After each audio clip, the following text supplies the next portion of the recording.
Bonjour et bienvenue dans cette nouvelle leçon. Aujourd'hui, on va voir quelques différences entre les deux présents de l'anglais.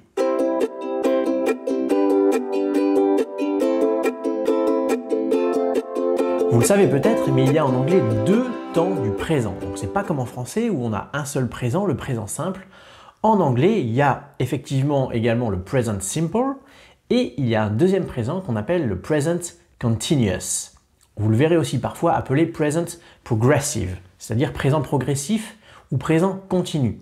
Ce sont deux noms qui désignent le même temps. Pour le reste de cette leçon, on va l'appeler le present continuous. Alors petite parenthèse d'ailleurs, vous voyez que continuous, ça s'écrit O-U-S. Et comme tous les mots anglais qui se terminent par O-U-S, on va le prononcer comme s'il s'écrivait E-U-S, donc continuous. Allez, je ferme la parenthèse.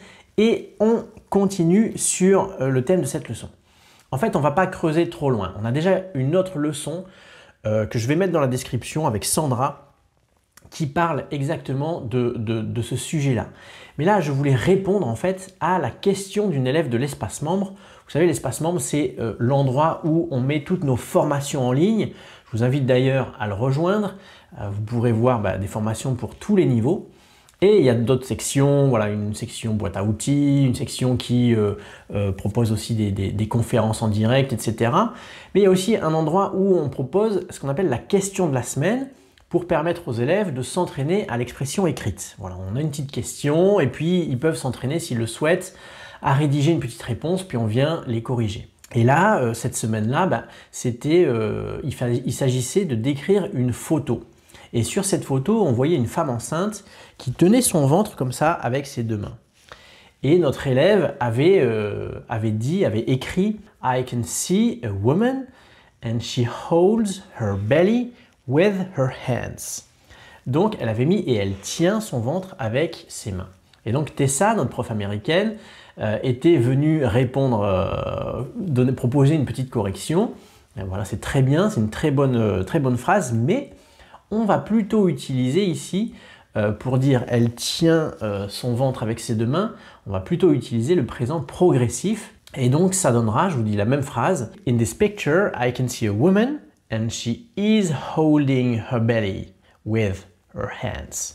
Donc elle est en train de tenir son ventre avec ses mains. Donc notre élève nous a demandé « mais pourquoi je ne peux pas dire « she holds » et pourquoi il faut que je dise « she is holding ». Ah donc, je vais répondre à cette question dans cette petite leçon et vous allez voir, ça va être très clair. Alors avant de répondre à cette question, on va quand même parler de la construction de ces deux temps et ensuite on va voir leur utilisation et là on va pouvoir donc répondre à la question de notre élève. Alors la construction du présent simple, c'est très simple comme son nom l'indique. On prend la base verbale et on la conjugue telle qu'elle. Donc la base verbale, c'est l'infinitif du verbe sans le mot to devant.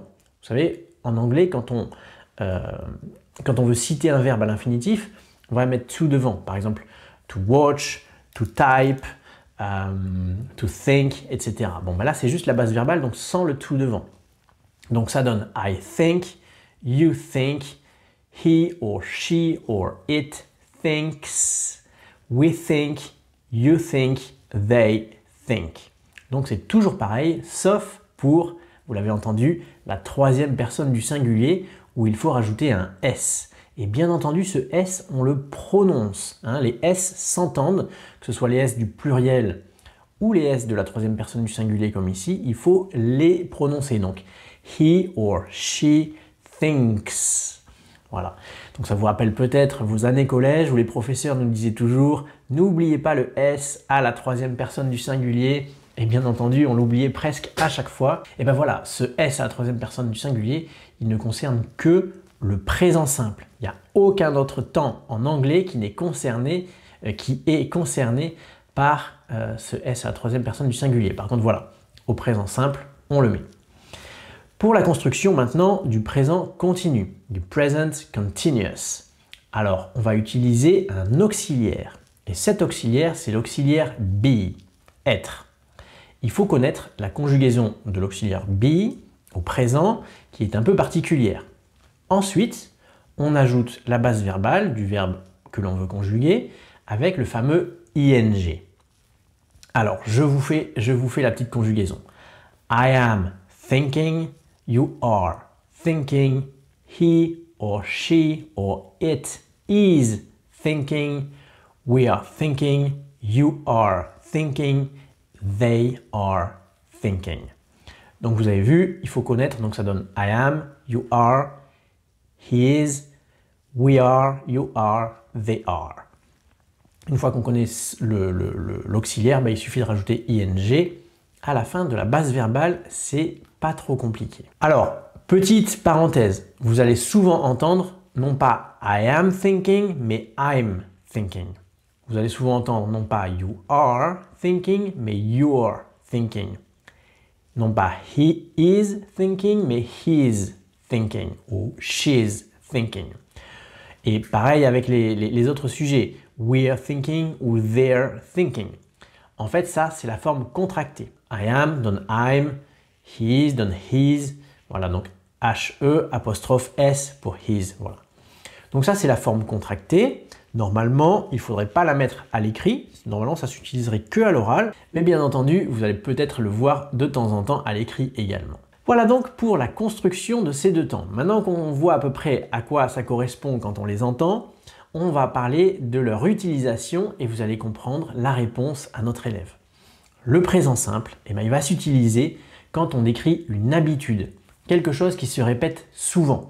Par exemple, every day I go to work. Every day I wake up, je me réveille, and then I brush my teeth. Et ensuite, je me brosse les dents. Donc ça, ce sont des habitudes et donc le présent simple, il décrit un présent d'habitude. Ou alors, il va aussi s'utiliser pour quelque chose qui ne change pas. Par exemple, ma voiture est blanche, my car is white. Ça ne change pas, donc on va utiliser le présent simple. On va d'ailleurs utiliser le présent simple avec les verbes d'état, stative verbs. Donc pour ces verbes-là, ce sera quasiment toujours le présent simple. Par exemple, le verbe to be, le verbe to believe, le verbe to belong, le verbe want, I want, like, love, hate. J'en oublie quelques-uns. Voilà, il y en a. Les verbes to see, souvent, va être un verbe d'état, même s'il a une forme active aussi. Bon, c'est un peu compliqué, mais retenez seulement que pour les verbes d'état, voilà, on va utiliser aussi le présent simple. Ça se comprend pour les choses qui ne changent pas, les choses qui sont immuables, ou pour les habitudes, c'est le présent simple. Maintenant, quand il s'agit d'une action qui est en train de se dérouler là, maintenant, tout de suite, on va utiliser justement le present continuous, qu'on appelle aussi le présent de l'immédiat, le présent immédiat. Donc quand on décrit une photo, la photo, elle ne change pas, c'est statique une photo. Mais on va quand même utiliser le présent continu parce qu'on considère que c'est l'instantané qui est pris en photo d'une action qui est en train de se dérouler. Donc là, la dame, elle est en train de se tenir le ventre. She is holding her belly. Et d'ailleurs, en français, on va traduire souvent le présent continu par l'expression être en train de. Si là, je suis devant mon ordinateur et je dis I'm typing ou I am typing, eh bien, je suis en train de taper au clavier de mon ordinateur. Donc, le présent immédiat, c'est une action qui est en train de se dérouler là, maintenant, tout de suite. Et donc, c'est le présent continu. Alors, c'est intéressant parce que si jamais je tiens une image, là, je vous la montre, et je dis « This picture shows a woman who is holding her belly ». Donc, cette image, là, le premier verbe « shows », donc c'est le verbe « to show », montrer, à la troisième personne du singulier, j'utilise le présent simple. Cette image, elle montre quelque chose, et là, c'est quelque chose qui ne change pas. Voilà, cette image, elle montre toujours, voilà, c'est quelque chose, voilà. Et ensuite, l'action qui est décrite à l'intérieur de l'image, là, c'est quelque chose qui est en train de se passer, donc c'est le présent continu. Voilà donc pour la réponse à notre élève. Ça paraît un peu compliqué comme ça, mais en fait, il faut simplement se dire que, après ça devient intuitif, enfin je veux dire, il faut simplement se dire que pour les choses qui sont immuables ou habituelles, c'est le présent simple. Pour les choses qui sont vraiment dans l'instant, être en train de, c'est le présent continu. Je ne rentre pas plus loin dans les détails.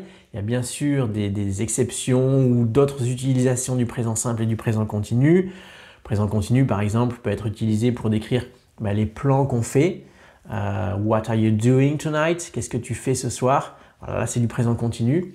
Bon, ce sont d'autres utilisations. J'ai pas forcément besoin de creuser plus loin pour la réponse à notre élève. Et puis, ce que je vous ai dit là, c'est l'essentiel. Donc, c'est également ce qui est le plus important à savoir, qui s'applique dans la plupart des cas. Donc, c'est déjà bien. Et puis, on pourra faire peut-être une autre leçon plus tard pour aborder d'autres aspects, d'autres exceptions. Parfois, par exemple, le verbe en ing, quand on passe à la forme ing, on va doubler la dernière consonne. Donc il y a des règles, c'est pas toujours le cas. Parfois c'est le cas, parfois c'est pas le cas. Bon, ça pourra peut-être faire l'objet d'une prochaine leçon. En tout cas, j'espère que cela vous aura appris quelque chose, que cela vous aura aidé. Thanks for listening and see you very soon. Bye bye.